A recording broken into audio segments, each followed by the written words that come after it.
Ал енді жалпы 8-9 ғасырларда қыпшақтардың әр аймақтарда бірнеше атаулар бар. Мысалы шығыста қыпшақтарды қыпшақтар деп атайды. Бұл сұрақ ұбытта келеді.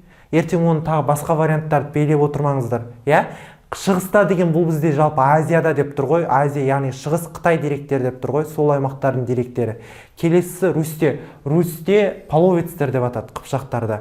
Ал Еуропада немесе венгрлер бұл қыпшақтарды командар немесе кундар деп атады тарих бойынша. Бұл жалпы қыпшақтардың атаулары.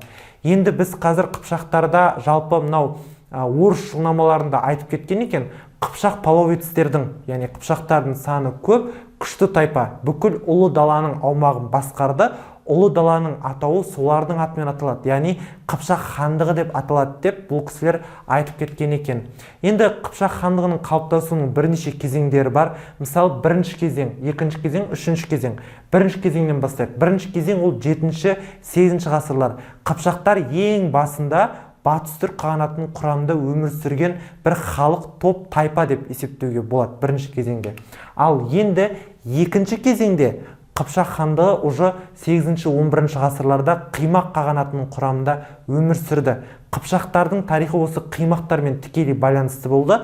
Қимақтардың батыс бөлігі, яғни батыс қанатында Қыпшақтар өмір сүрді. Ал енді 11 ғасырдың басында бұл Қыпшақтар Қимақ қағанатының территориясын басып алып, өздерінің жаңа мемлекеттілігін құрды 11 ғасырдың басында. Енді бұл оқиға, яғни уже 3-ші кезеңге кіреді, яғни дербес өз алдына бөлек Қыпшақ хандығы. Енді Қыпшақ хандығы кезінде оғыздарды ығыстырды, олардың территориясын басып алды. Жалпы ығыстыру деген ол басып алу, жылжыту деген сөз ғой, бір адамды қуып жіберу территориясынан.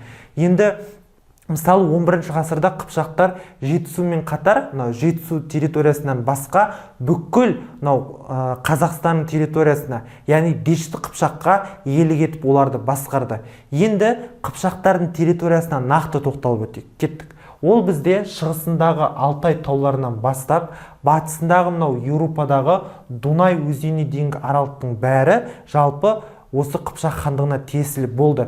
Біздің жалпы осы аумақты Қыпшақ даласы немесе Дешті Қыпшақ деп атайды екен. Қазір біз батыс және шығыс Қыпшақ, шығыс Дешті Қыпшақ деген сөздердің айырмашылықтарын түсіндіреміз. Ең бастысы Алтай мен Дунайдың аралығы Дешті Қыпшақ екендігін түсініп алайық, Қыпшақтар даласы екендігін. Ал енді осы 11 ғасырда Оғыз мемлекетімен соғыстар, Салжұқ, Хорезм шахымен, Қарахан әулетімен күресіп, сыртқы саясатта Қыпшақ мемлекетінің жалпы күшеюіне осындай бір опыт себеп болды. Өзгелермен күресіп жеңіске жетуі.